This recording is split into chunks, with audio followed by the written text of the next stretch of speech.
जो मुस्कुरा रहा है उसे दर्द ने पाला होगा। जो चल रहा है उसके पाँव में छाला होगा। बिना संघर्ष के इंसान चमक नहीं सकता। जो जलेगा उसी दिए में उजाला होगा। संघर्ष, क्यों बचे संघर्ष से? संघर्ष ही तो जीवन की आत्मा है। जितना कठिन संघर्ष होगा उतनी ही शानदार जीत होगी।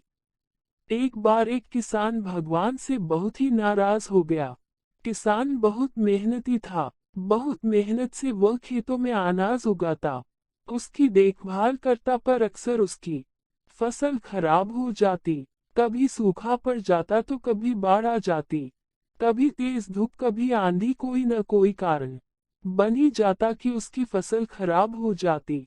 एक दिन वह किसान गुस्से में आसमान की ओर देखकर भगवान से कहा, हे ईश्वर, आपको लोग सर्वज्ञता मानते हैं कि आप सब जानते हैं।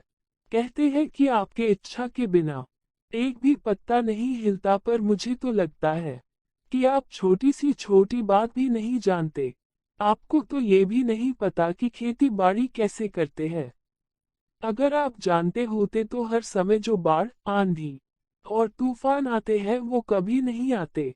आप नहीं जानते कि कितना नुकसान उठाना पड़ता है हम किसानों को। यदि आप मेरे हाथ में ये शक्ति दे दे कि जैसा मैं चाहूँ वैसा ही मौसम कर दूं, फिर आप देखना, मैं फसल की भंडार लगा दूंगा। भगवान इस किसान के तीखे शब्द सुनकर मुस्कुरा रहे थे और वह किसान के सामने प्रकट होकर बोले, मैं आज से तुझे ये शक्ति देता हूँ कि तुम अपने खेतों के लिए तुम्हारी जैसी इच्छा हो तुम वैसा ही मौसम कर दोगे। मैं बिल्कुल भी दखल नहीं दूंगा। तुम्हारी इच्छा से सब कुछ होगा। किसान बहुत खुश हो गया। किसान ने गेहूं की फसल अपने खेतों में बोई।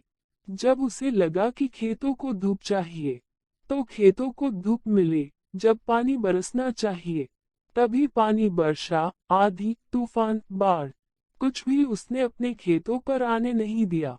किसान के खेत में इस वर्ष ऐसी फसल हुई जैसी कभी नहीं हुई थी। हरी भरी लहलहाती फसल। मन ही मन वह बहुत खुश हो गया और सोचने लगा, अब सबूत के साथ दिखाऊंगा भगवान को कि इसे कहते हैं शक्ति का सही उपयोग। मेरी सफलता देखकर उन्हें अपने नियम जरूर बदलने पड़ेंगे।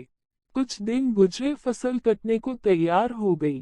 किसान बहुत उत्सुकता के साथ फसल को काटने लगा, पर जैसे ही उसकी नजर गेहूं की बालियों पर गई तो उसने अपना सिर पीट लिया और वह रोने चिल्लाने लगा। गेहूं की एक भी बाली के अंदर गेहूं का दाना नहीं था। सारी बालियां अंदर से खाली थी। किसान बहुत दुखी हो गया। उसने भगवान को रोते हुए फिर पुकारा, हे प्रभु, तुमने ये मेरे साथ क्या किया? क्या तुमने मुझे कोई सजा दी? भगवान बोले, पुत्र, ये तो होना ही था। तुमने पौधों को संघर्ष करने का मौका ही कहाँ दिया। ना तो तुमने उन्हें आंधियों से जूझने दिया, ना तेज बारिश से सहने दिया और ना ही धूप में तपने दिया। एक भी चुनौती का सामना तुमने उन्हें नहीं करने दिया। इसीलिए सारे पौधे अंदर से खोखले रह गए।